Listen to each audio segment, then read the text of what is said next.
You are listening to the recording of a live show. Please do not call or text, as this is a recording, and lines are now closed. Auzu billahi minash shaitanir rajeem. Bismillahir rahmanir rahim. In the name of Allah, the gracious, the merciful. Assalamu alaikum, peace be upon you, and welcome back to The Breakfast Show. You're listening to myself, Tokir, and Sharjeel in the studio of Voice of Islam. So we hope you had a good weekend, and you're fresh to start the new week. It's just 7:12, and as you all know, that the first until 7:30, we do go through the current news, and afterwards we have our three main current topics that we do discuss. So the three segments that we will be discussing today is regarding over half of refugee children not in education. That will be the first segment from 7:30 to 8 a.m. And at 8 a.m. to 8:30 we'll be discussing should mobile phones be banned in school or not. And our last and final segment that we will be discussing from 8:30 a.m. to 9 a.m. is gun control and mass shooting in America. So that's the agenda for today. So make sure you tune into all of these programs. And if you do want to get in touch with us, if you do want to share any of your opinions, you can also do that by phoning us on 0208 687 7878. Or if you want to tweet to us, you can do so on our Twitter handle on Voice of Islam UK. Or for more information, you can go on our website on www.voiceofislam.co.uk.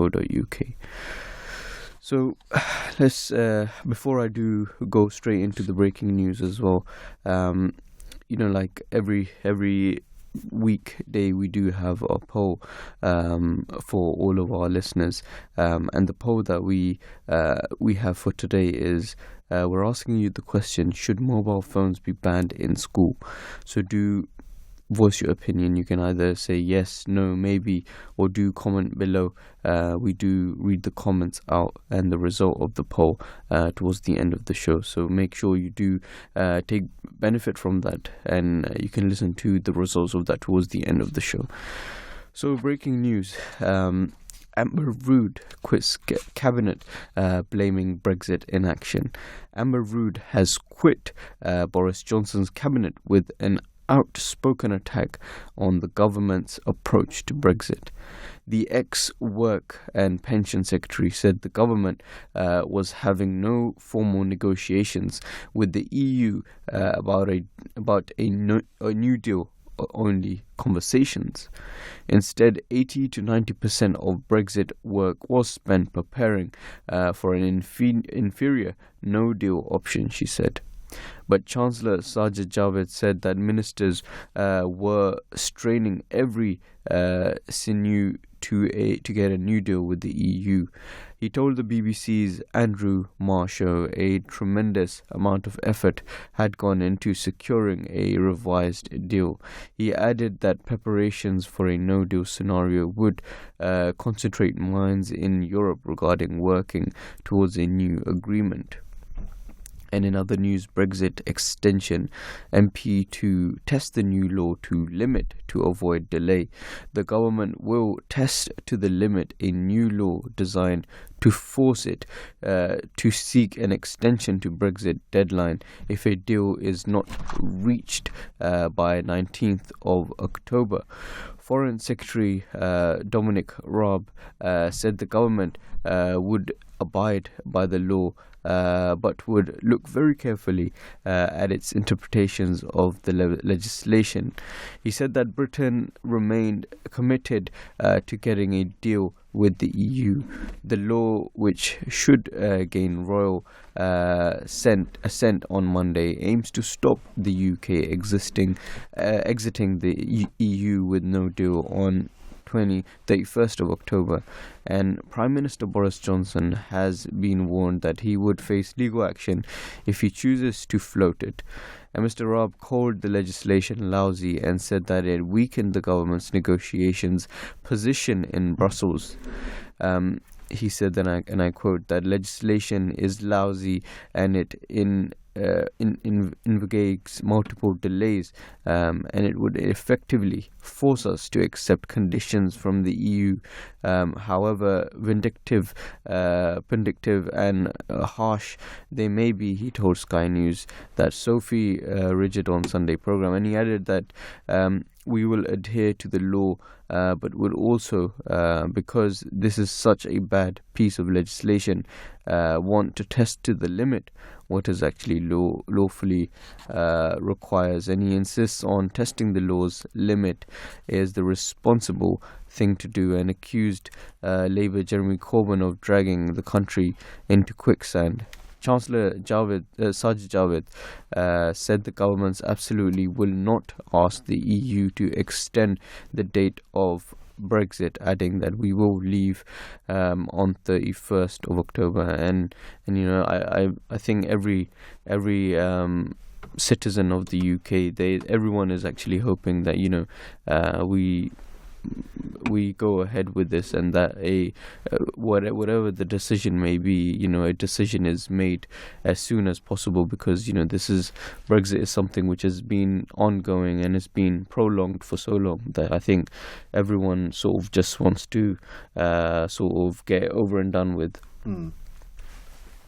I mean, it came in the news as well in regards to the uncertainty, because there is, you know, there is uncertainty as well to this day as well. We still, obviously, you know, there are still talks going on, and we still don't actually know how we will leave, and how will we leave with a deal, will we leave without a deal. So the thing is that over the past few days, you may have heard that there was some difference in opinion within the family itself. You know, Boris Johnson as well, and his brother. So his brother actually left the party. So it's we can say that Brexit is tearing families apart as well. So, you know, it's something which is it is a difficult situation that we're in, because the leaders that we have, if they're not delivering, if they're not, you know, giving us the country, if they're not backing the country properly, and they're not getting the backing from, you know, their cabinet ministers, from their MPs, from the, you know, people in Parliament as well, people that have authority. If there's difference in opinion in all these different sectors, then we don't really have a good sort of a moving forward democracy kind of. It's difficult. It's a very difficult situation that we're actually in. But, you know, let's see how all of that unturns. In some other news as well, Iranian tanker. A tanker is actually suspected of trying to deliver Iranian oil to Syria in defiance of international sanctions, has now sold its cargo. Iran has said satellite images appeared to show the vessel and the Adrian Daria 1 off the coast of Syria on Friday, but an Iranian foreign ministry spokesman would only say the ship had delivered its cargo after docking on the Mediterranean coast. The ship had been at the center of the US-Iran diplomatic tussle, and it was seized by British Marines of Gibraltar in July and held there until 15th of August, when Iran gave assurance it would not sail to Syria. The US vowed on Sunday to impose sanctions on any buyer of the oil. They said Mr. Trump, we will continue to put pressures on Iran, and as Mr. Trump said, there will be no waivers of any kind for the oil. This is what Sajid Mandelka told Reuters.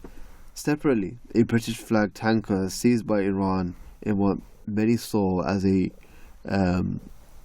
retaliatory move was being prepared for release. Iran's foreign ministry said the spokesperson Abbas Musavi, he said that the Stena Impera was going through the final legal process and would be released soon. I mean, oil trade is something, which is, something which is on high demand in the world. We see that so much oil trade happens from the Middle East. We know that, kind of places such as Alaska, there's so much oil there, and it's been provided to elsewhere around the globe.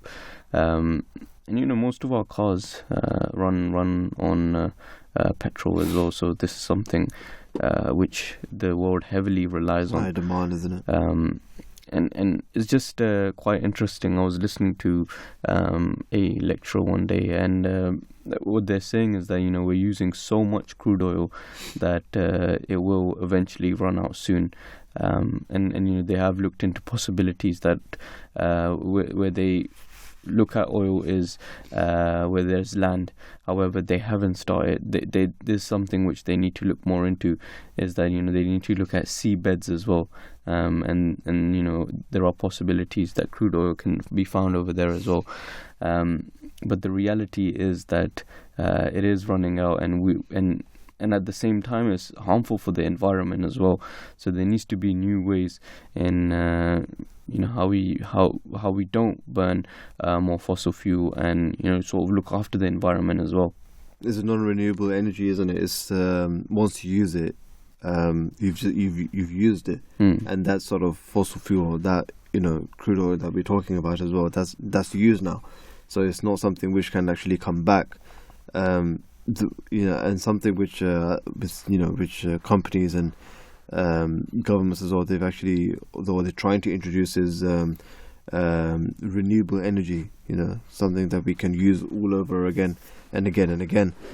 For cars we have electricity. Solar panel is a big thing. People use solar panels for different things.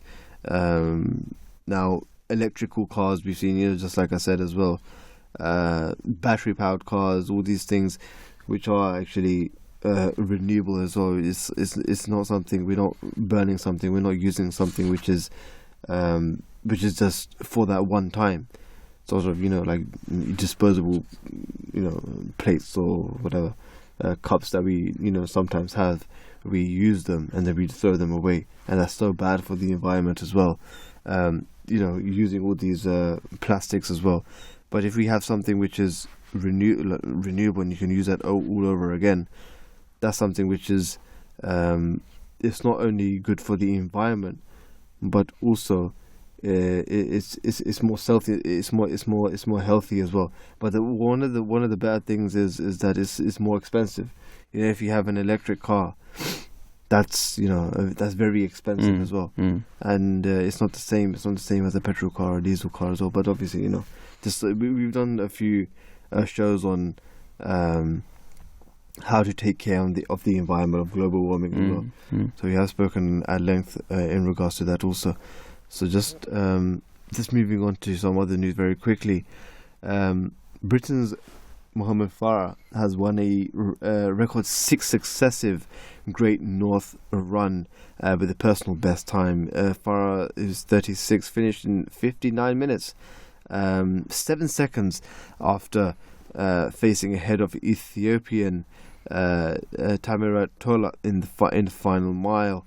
Kenyan Bridget Kosgei, who won the London Marathon in April, set a half marathon world best to take the women's race in 1 hour 4 minutes 28 seconds. David Wire won the 8th wheelchair title, with Jade Jones Hall making it a British double in the women's race. So you have I remember when we were back in Jamia, you had you used to do long distance running as well. I often used to see you after the lessons, used to go to the town, maybe jog, come back, and every single year we used to have this annual walk you can say, which is for 10 miles or so, something like this, and you used to used to be sort of a position holder in that as well. The top 10 personnel who actually completed quickly as well. So do you still have that?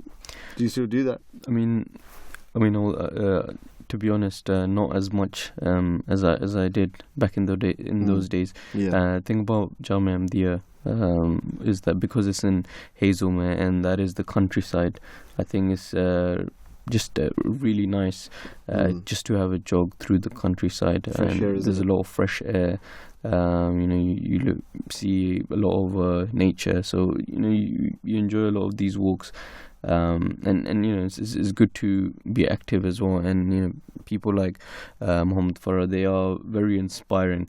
That I'm so surprised that him being 36, he still has set a personal best. So we should all encourage each other as well to stay physically fit as well. And the Holy Prophet, peace be upon him, has said as well that al-mu'minu al-qawiyyu khayrun min mu'min al-zayif, that a healthy believer is better than a weak believer. So we should look after our physical fitness as well. So moving on to other news, Storm Doran, widespread power cuts as winds batter Nova Scotia. Storm Doran has smashed into the Canadian province of Nova Scotia, toppling trees and cutting powers to more than 450,000 homes.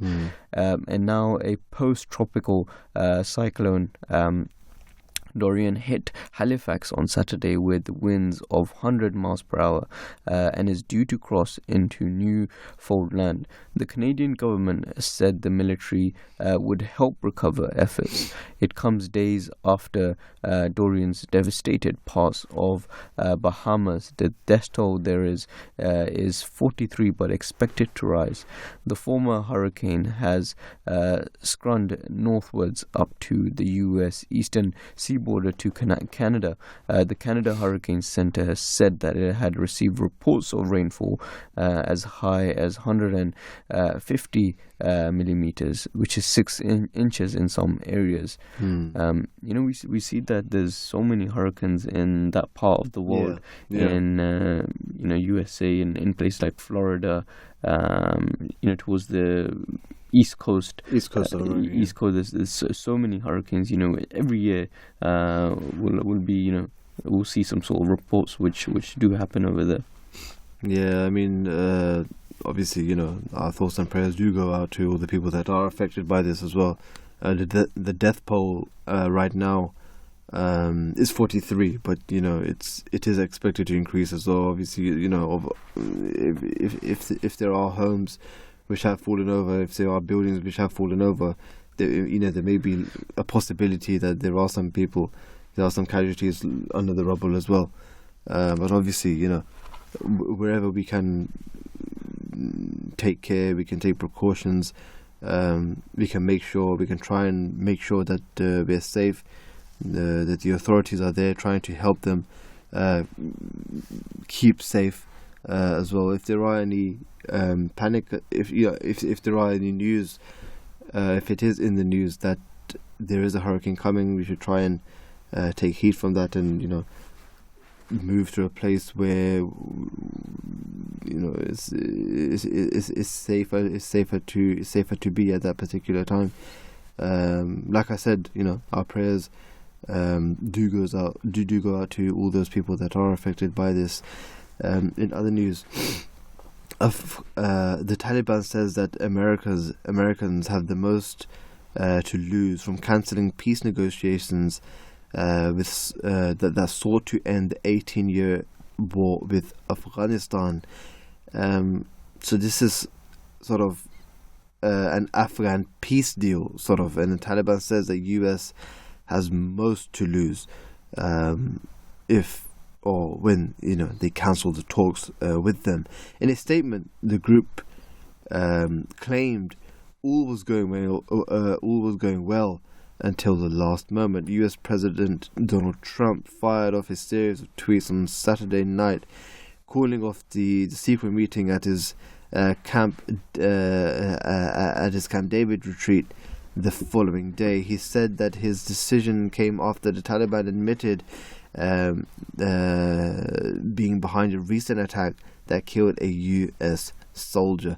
So it's an unexpected move. So President Donald Trump had arranged to meet with senior Taliban leader and Afghan President Ashraf Ghani at the Maryland retreat. The meeting was likely to have been kept separate, as the Taliban refused to talk directly with the Afghan government, insisting they are American puppets. In 2001, the US invaded Afghanistan and overthrew the Taliban government because the militants had given safe haven to the Al-Qaeda network to plan the attacks on the US on 11th of September. This is something which has been planned. On Fox News on Sunday, U.S. Senator of State Mike Pompeo defended their intention to host the Taliban on U.S. soil days ahead of the attack's anniversary. He said Camp David, which was chosen because it had held difficult peace negotiations in the past. It's almost always the case that you don't get to negotiate with good guys, he added. It's sad to say that the negotiations were sort of cancelled, and the thing that you need to do if you're a leader of a country, you need to make sure that your country is safe, all the people that are living there are safe. But you don't always know how these negotiations are going to go, how they're going to happen. You know, if you go and meet somebody who's a mafia boss, or somebody who's a Taliban boss, somebody who you know has done cruel things in the past, how do you know that person's going to hold up to the end of the deal? You might make a deal, you might shake on a deal, but at the end of the day, when it comes to that particular time, who knows that deal was actually going to pass. It's a very difficult situation which they're in. And what we see is that ultimately it's the public who suffer. Yeah. If there's two of these parties, who are very strong, they're very well equipped. If they are having any sort of rivalry between the two, ultimately we see that it's the public who have to suffer. And if you look at the situation in Middle East, the millions of people who've had to flee their homes, who've seen lost loved ones, they ultimately suffer. So we should always try to adopt justice and make sure that we don't especially not cause any sort of chaos and especially making difficulty for the civilians, and our thoughts and prayers goes out to all those the civilians that were affected by any of these sort of chaoses. Of course. Just before closing our news, Shajil, I just want to come to you and speak to you regarding the annual gathering we have of the auxiliary organisation Khuddam al-Ahmadiyya, which took place just over the weekend, from the 6th, 7th and 8th of September. Could you tell us a bit more about this? Well, Taqir, as you just said, that it's a gathering, it's an annual gathering which happens. The youth of the organizations, the youth auxiliary organizations. Well, we should remember that in the Ahmadiyya Muslim community, we have 4 different, or you can say 5 different auxiliary organizations. In the men's side, we have 3 separate organizations. So one age is from 7 to 15, right? And that's called the Atfal al-Ahmadiyya, which is called children, the youth, the prime youth of the Ahmadiyya Muslim community. And then the next group The one after this is from 15 or 16, you can say, 16 all the way up to 40. So that's the youth organization, the Khudam al-Ahmadiyya. And Khudam literally means, Khudam is a plural of Khadim. And Khadim basically means a servant, somebody who serves. So these two different auxiliary organizations, they had their annual gathering. So this is something which happens every year, of course. And this year, the theme of the Ijtimas, of the gathering, you can say, is the existence of God Almighty. So this is actually approved by His Holiness Himself, and he gives this motto. And we should remember that these annual gatherings, it's not something which just happens on one occasion. It happens on different local events, and then after the local events, there's regional events. Then after the regional events, at the end of the year, we have this, the national gathering as well. That's why it's the annual gathering, and they come together. The youth come together. They join in brotherhood. They join in unity. When you come, you have this sense of unity. You have this sense of togetherness as well. Many people in today's day and age, you look at them and or you speak to them as well, and they don't have a sense of direction. Sort of, they don't have any sort of connectivity with each other. Even if they may be Muslims, they may not have that brotherly love that that we see in AMIA, the Ahmadiyya Muslim Youth Association, the Khudam al-Ahmadiyya. And the thing is that when you are under this when you are under this guidance, under one ruler to say that there is somebody who is in charge of this youth organization, that's called the Sadr Majlis Khudam al-Ahmadiyya. When you have this person who is in charge, who's looking after you, you have this sense of unity, you have this sense of togetherness, you have this sense of this aim that all of you want to achieve. And this is something which was relayed as well by His Holiness in the concluding session, in the keynote address as well, where His Holiness actually said that, or in the start he mentioned that, we spoke about this before, that you need to keep yourself physically active. And when you keep yourself physically active, you will be able to discharge your duties towards God Almighty, and also towards His creation as well, which is the purpose of creation, which is the purpose of Islam. So this was something which was relayed. And you mentioned this it's a national gathering. That means is that people from all over the UK are there. People Exactly. from Glasgow, from Scotland, from Liverpool, from Sheffield. So all over the UK. We have our Khudam brothers and our Atfal brothers, who would gather and take benefit from this event.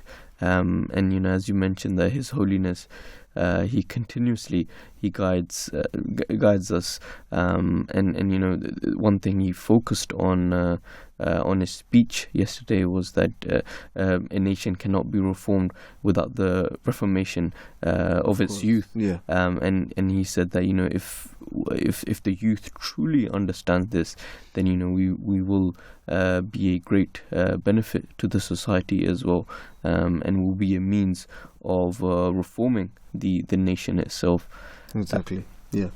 So we're going to be taking a short break, and then we'll be back after that, and we'll be discussing our first segment, which is regarding over half of refugee children not in education. So don't go anywhere. We will be back shortly after the break.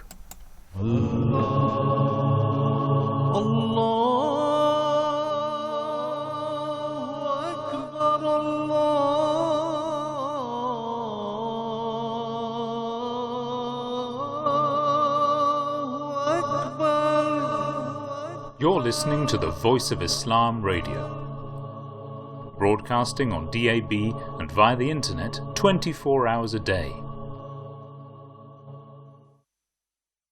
The promised Messiah, peace be on him, founder of the Ahmadiyya Muslim community in Islam, states, When the blessings of Allah are near at hand, He provides the prerequisites for the acceptance of prayer. The heart is stirred, warms up, and begins to glow. When, however, the moment is not opportune for the acceptance of prayer, the heart lacks that tranquility which results in turning towards God. However much one exerts oneself, the heart does not respond by exhibiting willingness. It is so because at times God exerts His decree so that His will be done, and at other times He concedes to the prayer of His servants. That is why, as long as I do not perceive the signs of God's willingness, I do not entertain much hope for the acceptance of prayer. At such times, I submit to the will of my Lord with greater pleasure than that which I derive from the acceptance of prayer. Indeed, I know that the blessings and fruits of this submission to the will of God are greater by far. The Holy Prophet Muhammad, peace be upon him, said, "Whoever relieves a believer of his worries in this world will have his afflictions removed by God on the Day of Judgment. Whoever is lenient to someone whose means of sustenance have been straitened, God will be lenient to him in this world and the next. Whoever covers the weakness of a Muslim, God will provide him cover in this world and in the world to come. God always stands by the side of the one who is helpful to his brother. Whoever treads a path in pursuit of knowledge, God will facilitate thereby his way to paradise. Those who gather in any of the houses of God to recite the book of God and teach each other are certainly blessed with tranquility. They are covered by His mercy and are surrounded by the angels. God mentions them to those who are closest to Him. The one who is left behind because of his deeds will not have his cause advanced because of the good name of his family."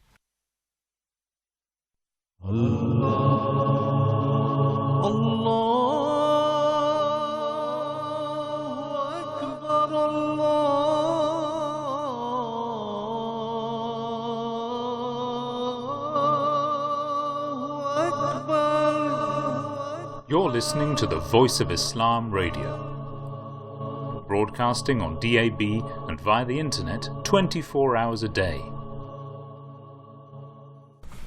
Assalamu alaikum wa rahmatullahi wa barakatuhu. Peace and blessings of Allah be upon you all. Welcome back to the breakfast show here on the Voice of Islam Radio. Before the break, we introduced what we're going to be speaking about right now. That is that over half of refugee children are sadly not in education. According to the UN Refugee Agency, they found that more than half of the world's 7.1 million school-age refugee children are failing to get an education. With regards to the spike in the enrollment rates of children in school, the vast majority of the refugee children are missing out on secondary school due to the fact of lack of resources and teachers within their host countries. A total of 3.7 million refugee children aged between 5 to 18 are currently out of school, as reported by UNHCR. By that report, a report that they have actually conducted, a lot of the host countries that are harboring those refugees fail to provide them with the education due to the fact of school shortages, oversubscribed classrooms, and simply lack of teachers. Within the article, a statement was placed by the UN Special Envoy for Global Education, Gordon Brown, who stated to The Guardian that the agencies that are made for aid need to gain a sense of urgency for what he claimed a human crisis in education provisions for refugees. Gordon Brown also pleaded to donor countries to step up with more money to stop aid with crisis. Statistically, it shows that globally about 63% of the children that are refugee status are enrolled in primary school, and in comparison to the children of non-refugee status, which are of 91% enrollment. This report further states that as children gradually grow older, these numbers are succumb to change, such as fewer than a quarter, which is 24%, compared to 84% of non-refugee children, and only 3% make it to higher education versus 37% of non-refugees. So we see the difference. We see what the difference is for those children that are refugees and those that are non-refugees. The aim of the UN is that all children, whether refugee or non-refugee, gain the same amount of opportunities as everyone else. They also aim to boost enrollment of refugees in higher education by 50% over the course of the next decade. Over the course of the next decade. Some may say that that's a very that's too much. You know, a decade, that's too long. That's 10 years, and only 15%. It should be much more than that. You know, some people would say that this is very low. It should be. This is not what we want. What we want is that, you know, a lot of people should come in. A lot of those people, you know, that are refugees, refugee children, more of them, or in fact all of them who want an education. Everyone should have an education. Well, something which we have spoken about before as well is that education, it shouldn't be a privilege, but it is a right. It is a right upon everybody. Everybody has the right to earn and gain an education. Everybody has the right to go to primary school. Everybody has the right to go to secondary school, and further get education as well. It shouldn't be a sort of privilege that only those people that are non-refugees should be allowed it. It's I don't know. It shouldn't be like that. Let's get more on this. We do have an expert with us. We have Delia, who is the president of Graines of Peace. Peace be upon you, and welcome to the Breakfast Show. Thank you. Hello. Hi there. So we just wanted to start this off. Could you tell us a bit about yourself and the organization Graines of Peace? Of course. So I started Grains of Peace in 2004 in my mind. 2005 the statutes were established, and the main motive at the start was the Iraq War. I was extremely shocked that the Iraq War took place, despite millions of people all over the world, including from Australia to Switzerland, were absolutely against it and were marching in the streets. And I also was shocked that two things, that people had no view, leaders had no view of the consequences of the war. They sold the populations that it would be an easy ride and no consequences, and of course that was not true. And second of all, that they had to enter Iraq because they had to take away the remaining nuclear risk, and of course they would have never entered Iraq had there been nuclear risk. So that brought to me the fact that we were lacking discernment. We were not taught discernment in school. We were taught a little bit of critical reflection in later years, but we were not taught discernment from the very early age. Indian culture, of course, teaches this very early, but European culture doesn't teach this very early. And could you tell us a bit more about your organization and what it's doing now to look after the refugee students, or looking after people and their education? Yes. Our point of view, to take after what the person before me just said, of course, education is a right, and not just education, but quality education and care. All these are children's rights. We're celebrating the 30 years of the Convention of Children's Rights this year, and more children are now aware of their rights. But what Graines de Paix does is we teach children, and thus we teach teachers, how to develop human competencies, social competencies, intercultural competencies, and discernment competencies, and also eco-citizenship competencies. And we do this by basing these on human values. Human values is the beginning of everything. If we can see in others a human being as opposed to a disturbing object, then we can hope to make a better world. And we need to link education with this notion that education has the responsibility not only to teach but also to make a better world where there is no more refugees. We should not have refugees. The whole concept is so wrong and so misconstrued, misthought. So we really need to help populations understand that refugees just don't come along and to bother us. They are here because we make huge geopolitical actions that create refugees and then disturb the local education system, the local economics, the jobs for people, and nobody wants to leave their home. So that's point one. And then way we teach, we have a specific pedagogy. We have a specific education program, and it's a very easy one to understand. It doesn't take on from very difficult. How do I say, expert concept. It starts from something very simple, that to best learn, one should learn through experience, and to learn emotions, values, and relationships. All this is learned through experimenting these in classrooms between children and teachers. What I mean by there is that we're training students, young students from the age of 4 and even earlier, to learn to dialogue with each other, which means to listen to each other, to respect each other, to respect the opinions of each other, and to construct the answer for the teacher together in cooperation. And the word cooperation is key to peace. I think in those few words I have already answered quite a bit of your questions. Yeah, definitely.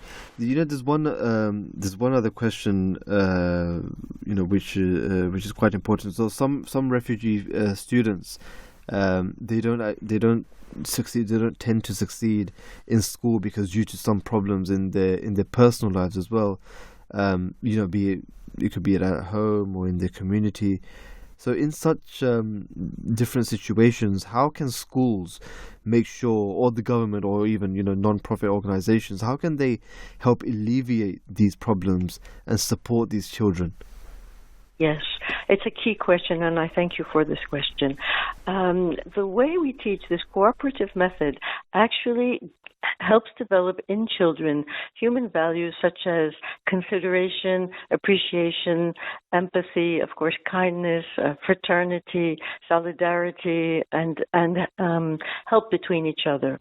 And so when we teach this between children, it's actually the children that will create the resilience that refugee pupils need. They don't always find it in their families because their families are mentally so disrupted, so disturbed by the refugee situation that they sometimes cannot help their own children. Sometimes they're in a country where they don't speak the language, but the children pick up the language quickly, and in a few months normally children pick up a new language, and the fact that other children are around them and are including them and have inclusive abilities, have inclusive competencies, this will make the child be able to grow and also help his parents in return. So I feel this is the best we can offer, and the difficulty is not in getting children to do it. It's in transforming the education system to allow it, to allow teachers to use these methods and put more emphasis on human competencies and less emphasis on rote learning. Rote learning is dépassé now. It's old hat. It's everything is available at the click of a computer or of a telephone. So we find answers as we talk in a conversation. We want to know something, we find the answer, and we learn the answer. So what children are lacking today are social skills and human skills and thinking skills.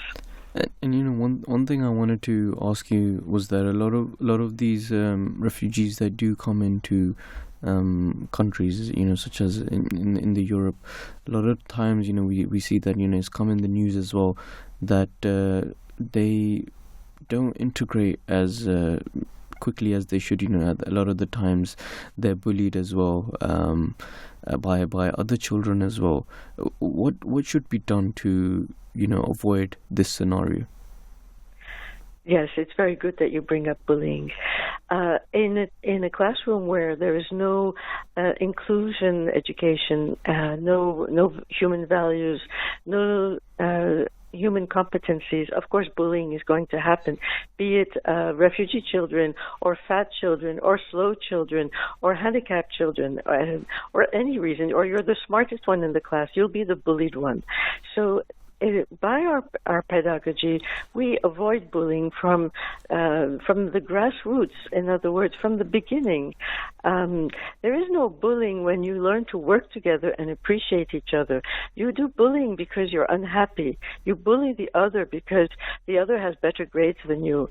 And you bully the other because you want attention, because no one is paying attention to you. So it's a way of looking strong and gathering a crowd around you and compensating for the fact that in classrooms you're not as good.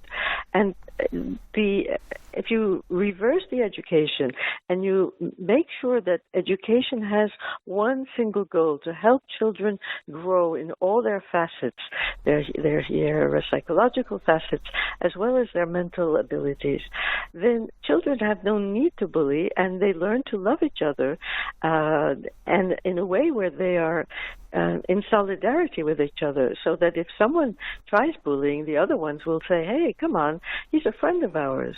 We don't want to bully. We're not for bullying. We have better ways to dialogue, to express our emotions."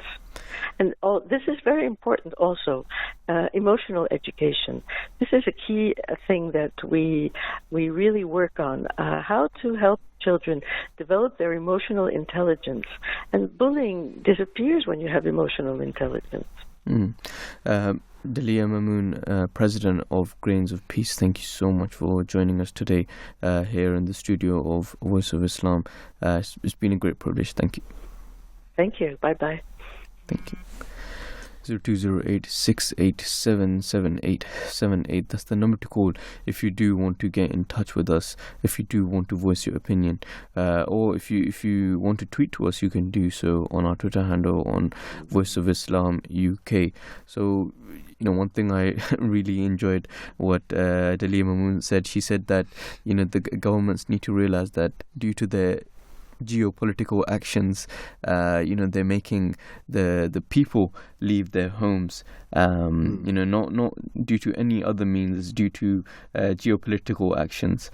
So, you know, this is it from our first segment. We'll be back shortly after that and going into our second segment. You are listening to the recording of a live show. Please do not call or text, as this is a recording, and lines are now closed. Bismillah ar-Rahman ar-Rahim. In the name of Allah, the gracious, the merciful. Assalamu alaikum, peace be upon you, and welcome back to the Breakfast Show. You're listening to myself, Taqir, and Sharjeel here in the studio of Voice of Islam. We're just going to be going into our second segment, and the topic is, should mobile phones be banned in school or not? And we do have a poll for this as well, and we're asking you the question, the same as the title: should mobile phones be banned in school? Yes, no, maybe. So do voice your opinion, cast your vote on Voice of Islam UK, and we will be reading the results out at the end of the show. So BBC News ran a story on half of parents want mobile phones banned in school. The report cited a Uswitch survey quoting it as just under half of UK parents. 49% think that children's school should ban mobile phones. A survey by price comparison site Uswitch. It reported that 1 in 8 parents said that their children's school had already done so. The survey of just over 1,000 people also suggested that the average value of gadgets taken to school by each child was £301, extrapolating across the total population of UK school pupils. Uswitch estimated that the value of all gadgets taken to school in 2019 will reach 2.3 billion, and plus 43% of children now are having newer models of phone than their parents, and in total adults are spending £13 billion every year on phone bills racked up by their offspring. You know, it's something which needs to be spoken about as well, because the advancement in social media, the bad influence in what social media has for especially for youngsters as well, it is quite worrying as well. If you look at the statistics, it's something which needs to be definitely taken care of as well. Alternatives suggest by some apps in the United States, such as Flip, show that some schools have banned the phone altogether. Flip is a wellness app which forces people to stop using their phone. It is popular in some American states, especially in universities. The list of pros and cons is endless. The Flip blog reports the list pros and cons for banning phone in the classroom. Amongst the pros, it lists the following as pros: an outright ban in respectful to students who want to pay attention. Banning cell phone reduces the chances of cheating, and it can improve student success. A Kent State University in USA study of 500 undergraduate students found that there was a negative relationship between frequent mobile phone use and grades, as well as lower life satisfaction, increased anxiety, and poor physical health. And it provides equal opportunity for more students. But these are some of the pros. The cons are stated by Flipblog as phones are important in an emergency, such as text alerts to students.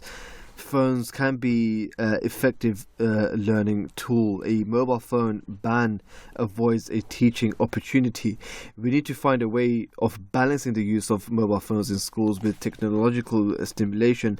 Many apps are available to allow this, and many for parents and schools to either ban the mobile phone altogether or to limit its use. Some parents argue that the world is full of gadgets and their children should not be deprived. So, some people are actually for this, some people are against this. There are a lot of pros, there are a lot of cons. Me personally, I would definitely ban mobile phones in schools, especially. There was.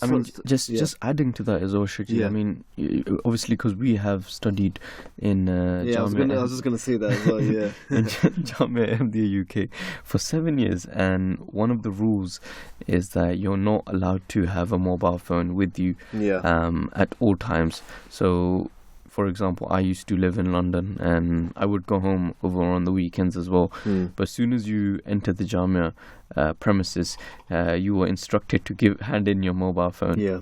But the thing is that we used to do that, but I never felt as if I was actually being deprived of something, because if it's actually true, if you want to focus on your studies properly, then you can't have your mobile phone there. If you have your mobile phone on the desk and you're studying there as well, and you get notifications after notifications, after every minute, there's someone chatting to you.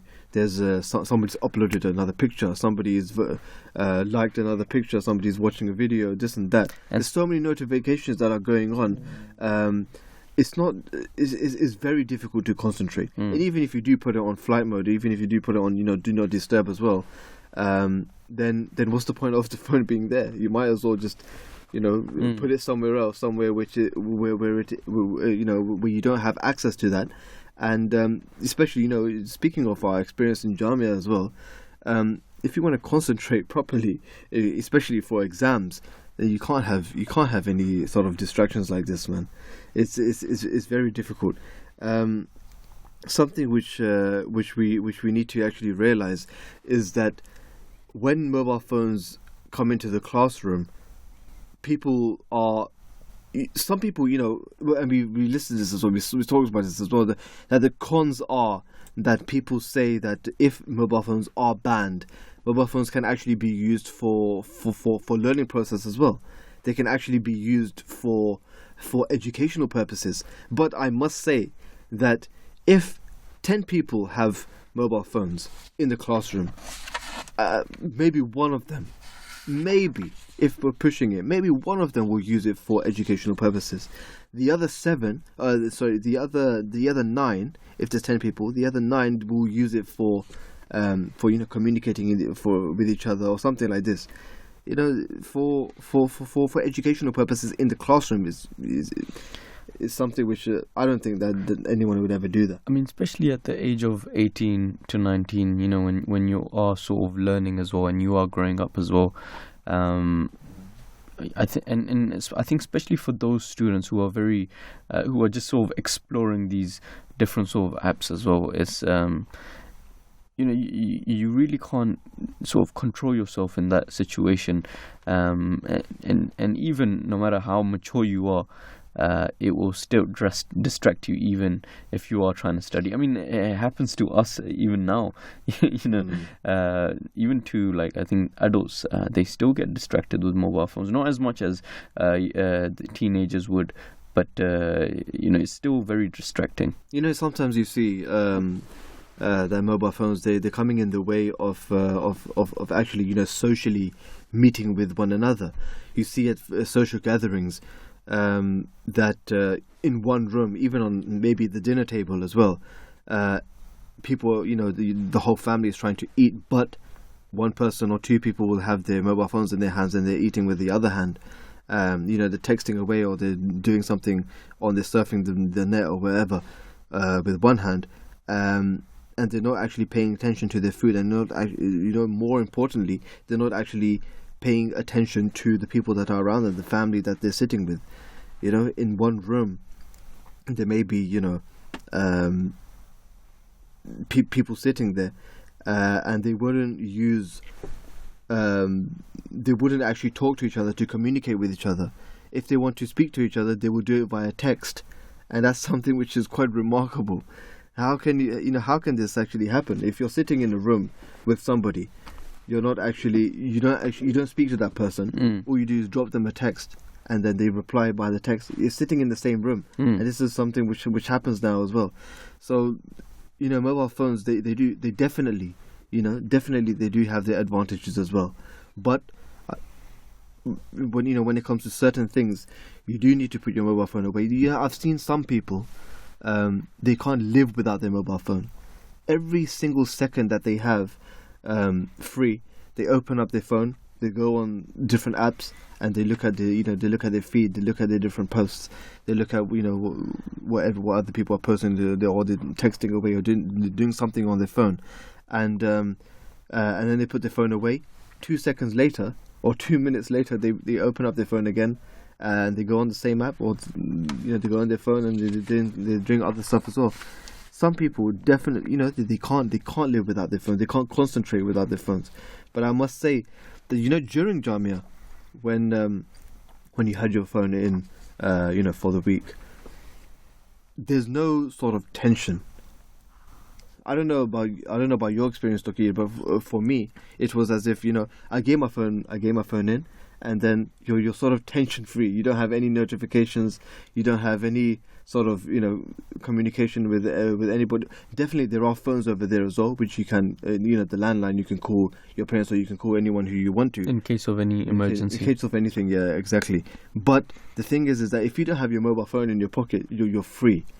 You actually, you can concentrate on your studies. You can concentrate in the lesson. You can concentrate on physical activity and sports. You don't have any sort of you don't have any sort of worries. This is something which I felt personally. And I think you can even socialize properly, on a one-to-one sort of situation. When you do have sort of mobile phone as well. You might be texting many people, but at the same time, it's not the same sort of social interaction as you would have while you're sitting down with one person.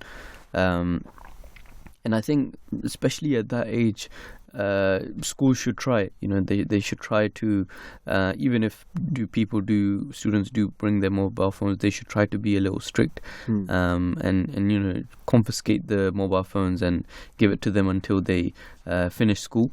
Yeah. And I do think as well that would actually help with the overall results of the students as well. So it is also reported that if school and education is about preparing us for the world, then learning how to use mobile phones when it's appropriate, when it's not appropriate, it's a very important part of that. That was Paul Horrod Jones, a professor of neuroscience and education at University of Bristol, which he told the BBC in July last year. And he said that children need to learn to self-regulate. They're not being given the opportunity to do so, to do that if their phones are taken away at the start of the day. And in July 2018, the Telegraph reported that the phenomenal pull of mobile phone has been demonstrated in a study by Harvard Business Review, which found that people's concentration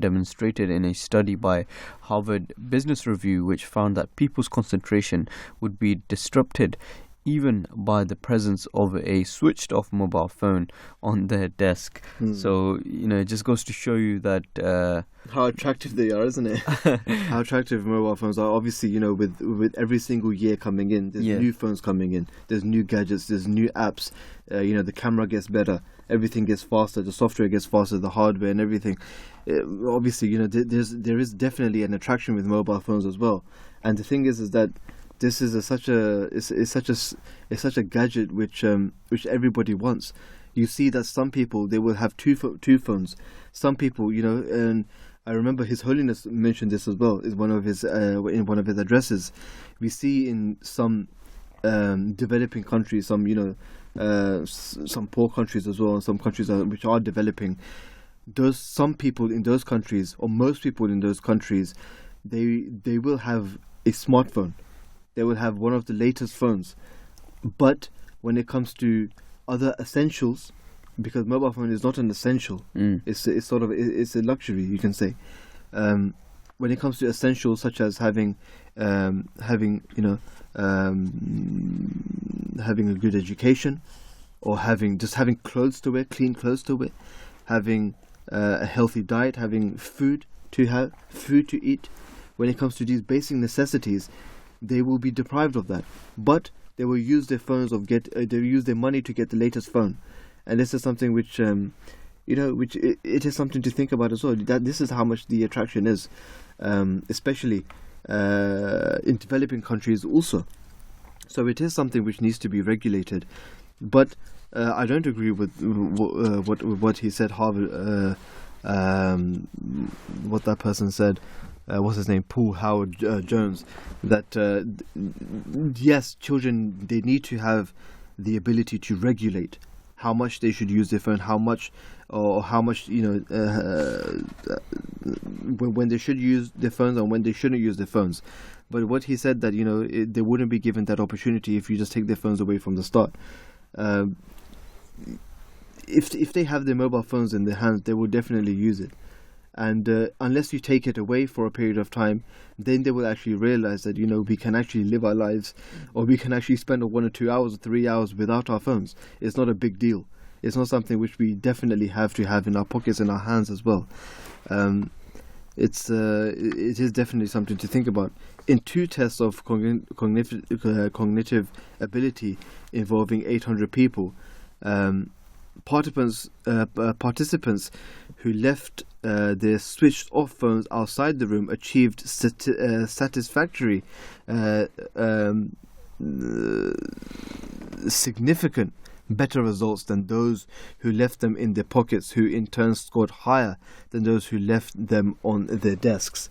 So we can actually understand that if you don't have your mobile phone in sight or in reach, you will do better. You won't think about it. It can help you concentrate more in your studies. Exactly. And even if you have a switched off mobile phone in your pocket or on your desk, you're still not going to be giving that 100%. This was something which was found in an 800 people study.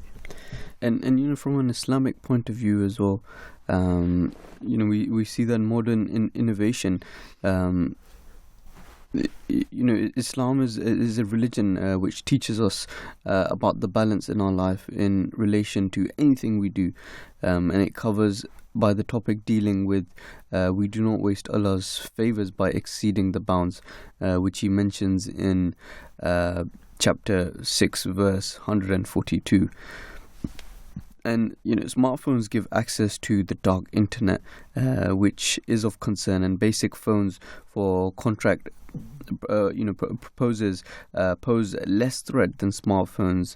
There are apps for smartphones which parents can install to deny access to sites which will corrupt moral and will distract daily education.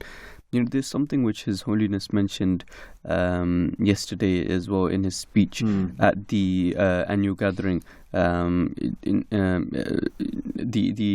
annual gathering of the Etfal and Khudam brothers, as we mentioned earlier, and he said that this is as a Muslim, it is our duty to stay away from immoral things, and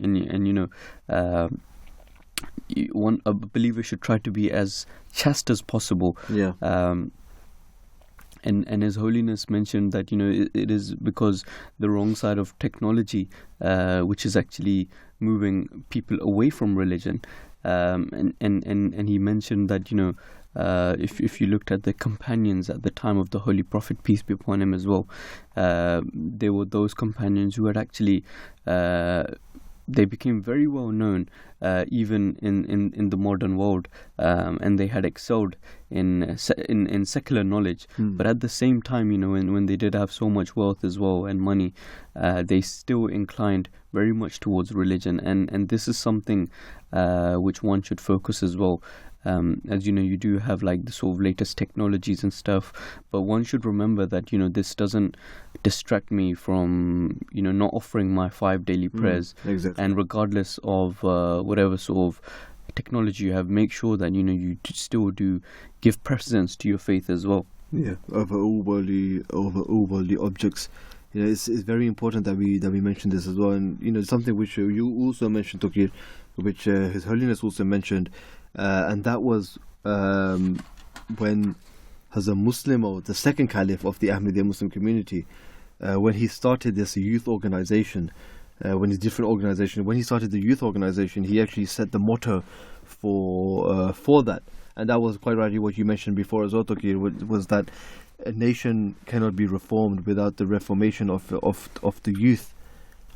And if the youth reform themselves, which His Holiness actually mentioned in his speech yesterday, his concluding speech yesterday, what children need to do, or what society needs to do, is that they need to reform themselves rather than looking at others, rather than pointing fingers at other people and pointing out what the faults of other people are. First of all, you should look at yourself. You should try and reform yourself. Some people say that some people come to His Holiness. He also mentioned this as well.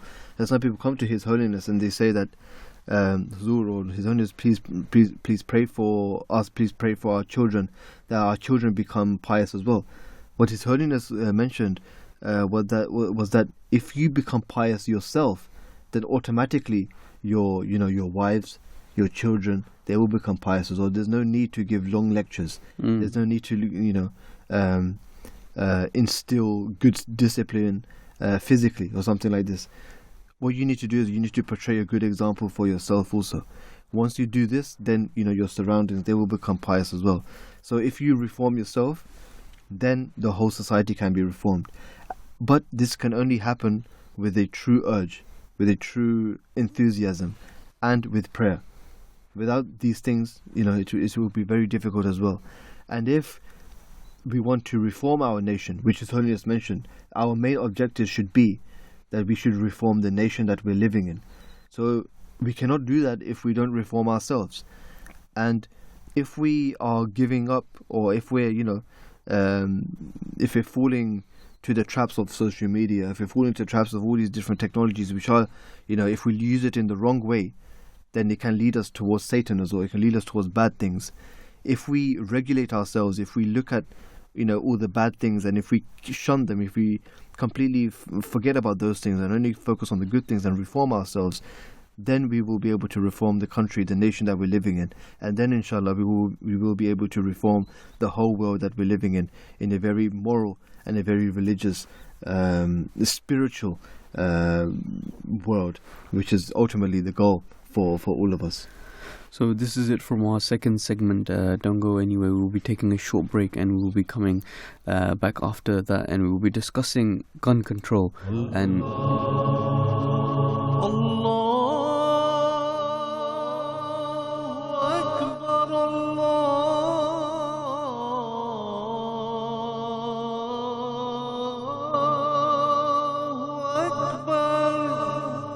You're listening to the Voice of Islam Radio, broadcasting on DAB and via the internet 24 hours a day. Are women inferior to men in Islam? A companion of the Holy Prophet Muhammad, peace and blessings of Allah be upon him, once asked him, "Who is best entitled to kind treatment and good companionship from me?" The Prophet answered, "Your mother." The companion then asked, "And after her?" The Prophet answered, "Your mother." The companion then asked the same question a third time, to which the Prophet gave the same answer. When the companion asked the same question once more, the Prophet then said, "Your father, and then other close relatives." Bukhari. This saying alone refutes the misconception that women are inferior to men in Islam, and in particular it demonstrates how much importance Islam gives to the respect for one's mother. According to Islam, all believers are equal, and only righteous deeds elevate one person above another. However, Islam also recognizes that such equality does not mean that men and women are the same in terms of their capabilities and roles. It notes their different physical and emotional strengths, and in view of this, sets out their key roles in life. The roles are therefore not a reflection of superiority or inferiority, but a matter of natural capacity and proper functioning. For example, men have been assigned the duty to work and provide their family, whereas women have been assigned the role of motherhood and of looking after the household. Islam places equal importance on both and also stresses that the roles are neither exclusive nor inflexible, i.e., Islam does not prohibit women from working or serving society, nor does it discharge men from their share of responsibility for their children and household. In Islam, a woman is entitled to individual ownership of property. If she is married and chooses to work, then the money she earns is hers, and the husband has no right over it, whereas a husband must provide financially for the whole family. Any property that a wife acquires by her own effort, or might inherit or receive as a legacy or a gift, belongs to her independently of her husband. Islam also granted women the right of inheritance, and accordingly, they receive their due share as prescribed by Sharia, Islamic law. This economic independence of women was established by Islam well before any similar rights were given to women in the modern world. In the United Kingdom, for example, it is well known that a married woman could not hold any property of her own as late as 1882, when the first Married Women's Property Act was passed by Parliament. The Holy Prophet Muhammad, peace and blessings of Allah be upon him, exalted the intellectual and spiritual status of women. The Holy Prophet, peace and blessings of Allah be upon him, knew the essential part that women had to play in the development of society. So he laid great stress on the upbringing of girls by saying, "A man who has 2 daughters and brings them up and educates them to the best of his capacity and gets them married shall be entitled to paradise." Upon hearing this, a person asked, "O Prophet of Allah, what if he has only 1 daughter?" He replied, "And even one." Al-Mu'ajam al-Usat. Selections from the writings of the promised Messiah, upon whom be peace, the founder of the Ahmadiyya movement in Islam. Hearken ye who have ears to hear. What is it that Allah requires of you? Only that you should become His alone, and set up no equal with Him, neither on this earth nor in heaven. Our God is the one who is alive today, as much as He ever was. Likewise, He speaks today as He did in the past.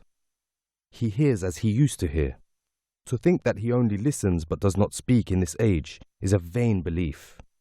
Indeed, He both hears and speaks. All His attributes are eternal and everlasting. None of His attributes were ever suspended, nor will they ever be. He is the same unique being who has no associate. He has neither son nor wife. And He is the same eternal being who is peerless, and there is none like unto Him. There is no one similar to Him in His attributes. None of His powers ever wane. He is near, yet far, distant, yet close. He is the highest of the high, yet it cannot be said that there is anyone below Him farther than He. He is in heaven, but it cannot be said that He is not on earth. He combines in Himself all the most perfect attributes and manifests the virtues which are truly worthy of praise. He is the fountainhead of all excellence. He is the all-powerful. Everything good originates from Him, and to Him all things return. All possessions belong to Him. In Him all excellences combine. He is free from blemish, without weakness. He is unique in His right to be worshipped by all who dwell on the earth or belong to heaven. Life of Muhammad, peace and blessings of Allah be upon him. Keeping good company. Prophet Muhammad, peace and blessings of Allah be upon him, always preferred to keep company with the virtuous, and if he observed any weakness in any of his companions, he admonished him gently and in private.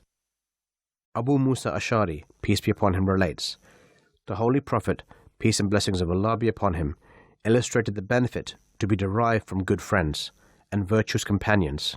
Abu Musa Ash'ari, peace be upon him, relates, "The Holy Prophet, peace and blessings of Allah be upon him, illustrated the benefit to be derived from good friends and virtuous companions, and the injury to be apprehended from evil friends and vicious companions, by saying, 'A man who keeps company with virtuous people is like a person who carries about musk with him. If he partakes of it, he derives benefit from it. If he sells it, he makes a profit out of it. And if he merely keeps it, he enjoys its perfume. A man who keeps company with evil persons is like one who blows into a charcoal furnace. All that he can expect is that a spark may alight upon his clothes and set them on fire, or that the gas emitted by the charcoal may upset his brain.' He used to say that a man's character takes on the color of the company he keeps, and that therefore one should be careful to spend one's time in the company of the good." Bukhari and Muslim. Allahu Akbar, Allahu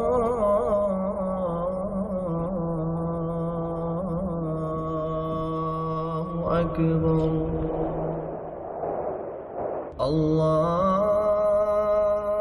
Allahu Akbar, Allahu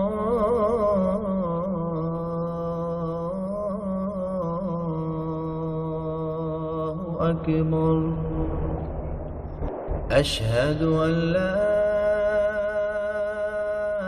إله إلا الله. أشهد أن محمدا رسول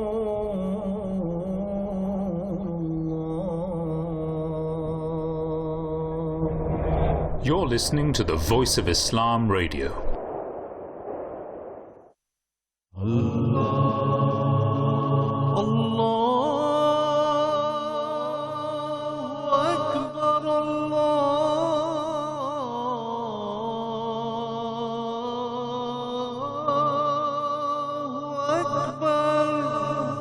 You're listening to the Voice of Islam Radio, broadcasting on DAB and via the internet 24 hours a day. My countrymen, a religion which does not inculcate universal compassion is no religion at all. Similarly, a human being without the faculty of compassion is no human at all. Our God has never discriminated between one people and another.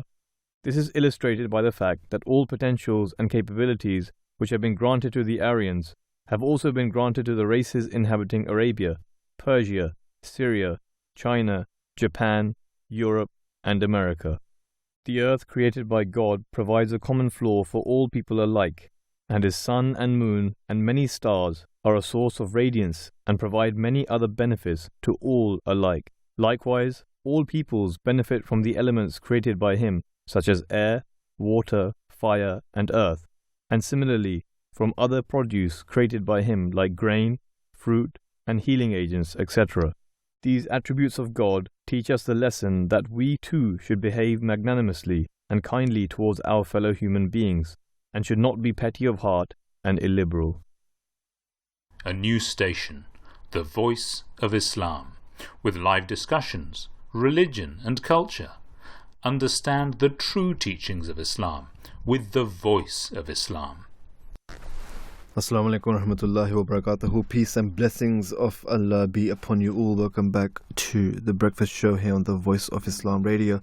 Something which is always in the news, Taqir, is gun control and mass shootings in none other than the United States of America. There has been more mass shootings than days so far in 2019. Do you get that? There's been more mass shootings than days so far in 2019. And this segment we're going to be speaking about this a little bit more detail as well. Vice President Mike Pence said that he and President Donald Trump as administration remained absolutely determined to work with leaders in both parties in Congress to make steps that we can address and comfort this scourge of mass atrocity in our country. One of the ways that they can do that is to illegal guns, is to get rid of guns, because there's so many guns, because guns are available. You know, it's quite amazing. It's quite amazing that some things are illegal, but in the same place guns are legal. For example, you would say that, you know, in Walmart, which is basically the Asda over there in America, they don't have Kinder Surprise. The Kinder Egg. They don't have that because for whatever reason, because children can choke on the little toy that's inside it. But a couple of aisles away, they will have guns, and you can get guns from Walmart. Imagine going to Asda or Tesco or Sainsbury's or whatever and picking up an air rifle, picking up a gun, a proper gun. That's how easy it is. Yeah, that's how easy it is. That's it. You just need to go into Asda and get a gun, and that's it. You can just a crazy person can just go there and get a gun and then, you know, start shooting anybody. And there's mass shooting going on all the time. More mass shooting than days so far in 2019 in America. And it's speaking of ways to actually reduce that and getting rid of all these mass shootings. One of the ways that they can do that is to get rid of the guns. Isn't it? It's as simple as that. And you know, these words, which I read before. These words came after there was another mass shooting in the month of August. The shooting, which occurred in Odessa, Texas, left 7 people dead and at least 20 people were wounded, including a 17-month-year-old girl. It's absolutely devastating. The shooting occurred exactly 4 weeks after 22 people were killed and another gunman in the Texan city of El Paso. The month of August ended as it began, with a shooting rampage and a significant death toll. The gunmen in Odessa started shooting indiscriminately at cars, bringing the number of victims of mass killings by firearms to 53 for the month. The term mass killings is defined by the Justice Department as 3 or more killings in a single episode, including the death of a gunman. And there is no legal definition for the term mass shooting, despite its frequent use by gun control groups and the news media. August's loss of life was most acute in Texas, where 4 of the 8 deadliest shootings occurred, including in August, 3 massacre at Walmart in El Paso had killed 22 people. The spat of gun violence has left the country on edge and catalyzed the more intense debate over gun control. There shouldn't be a debate. It's very simple. If you get rid of the guns,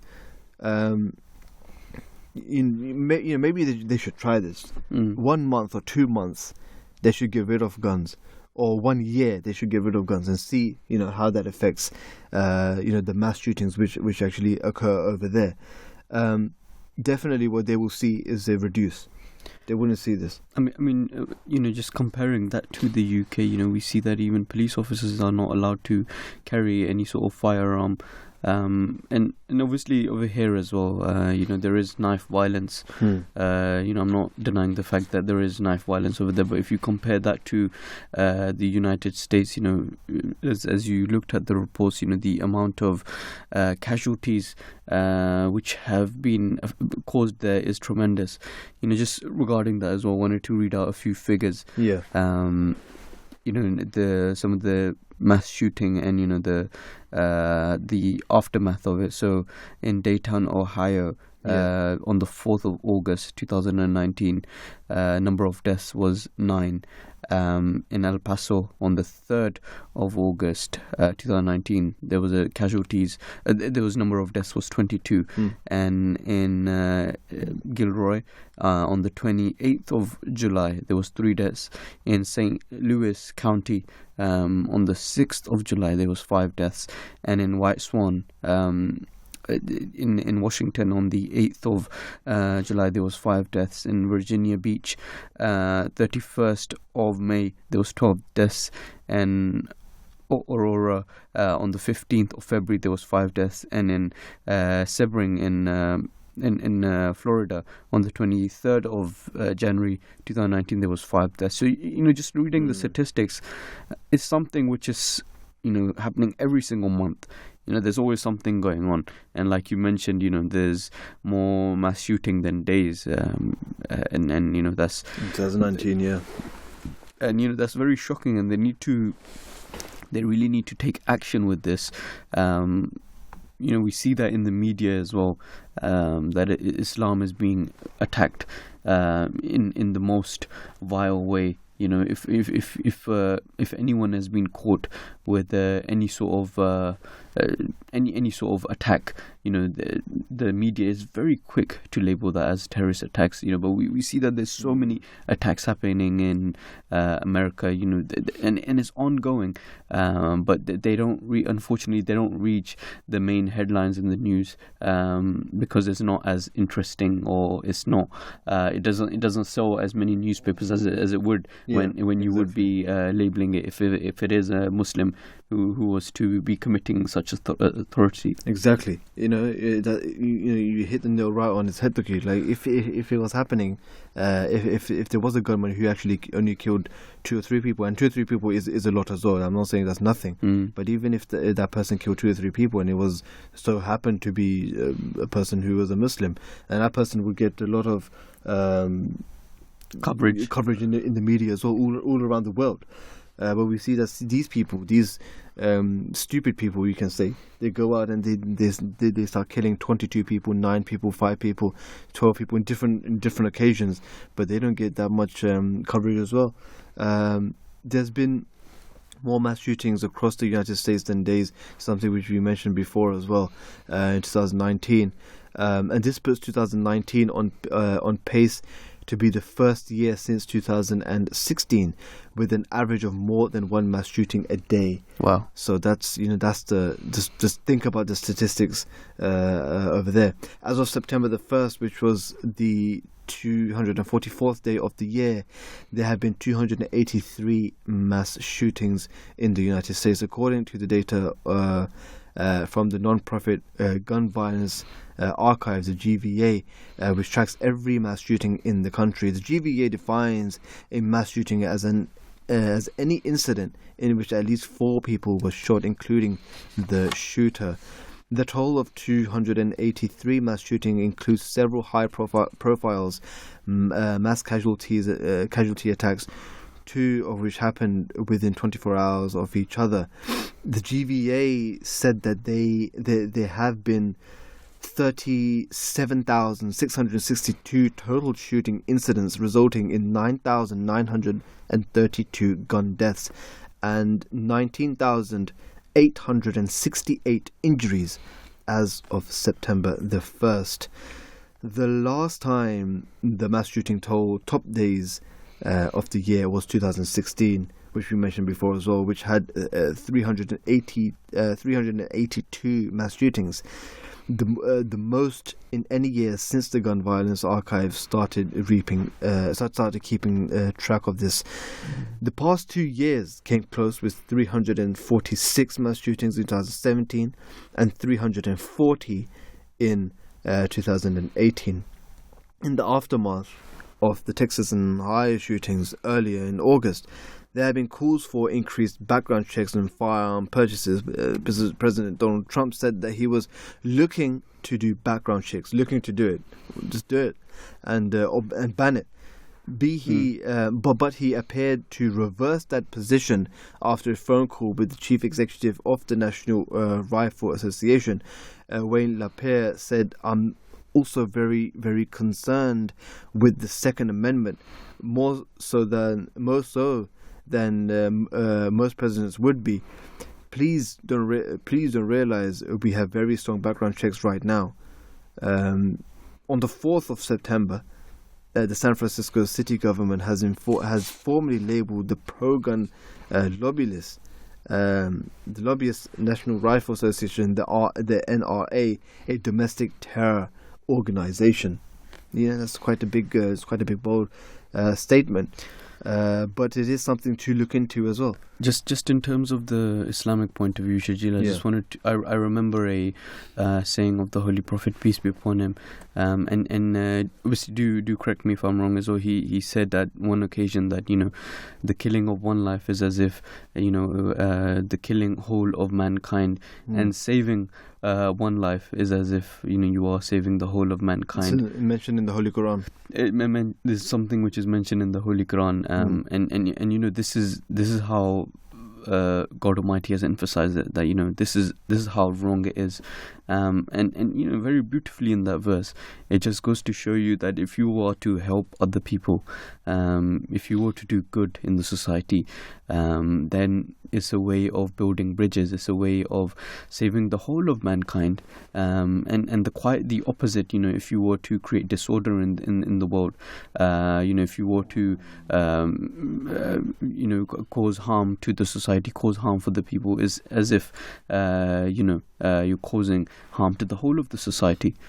And we see that in Islam emphasizes so much on brotherhood, on peace, on looking after one another, on looking after their neighbors. If one was to truly follow it, then we will see that the world will turn into an abode of peace. Exactly. And about his abode of peace as well, there's a saying of the Holy Prophet, peace and blessings of Allah be upon him, where he mentions that a Muslim is that person from which his hands and tongue, other Muslims or other people are safe. The society is safe. So if we're shooting other people, if there's guns available, there will be some people who many people have enemies in the society, in a place that you're living in, and many people have grudges against other people. Some people don't, and this is increasing as well. People don't like other people as well. So if they maybe have a different religion, they may have a different background, they may be from different ethnicity, from a lot of different things. When the world is a global village now, and there's so many different people living in a particular place, some people will have this grudge or some have this hatred for other people. And when we see that in a country where guns are so easily accessible, even if somebody might not have anything wrong with them mentally, he may still have a proper grudge, or he may have anger. He may be angry about some other people, for some other people. He can just pick up a gun and then just start shooting, or start going on a rampage. Something which happened in New Zealand that we saw as well. But the president of New Zealand actually took a very good stance in this as well. The way that she responded to this attack, the way that the gun law was actually changed and amended as well. Doesn't matter what the law said, if she has the ability to change it, then she can as well.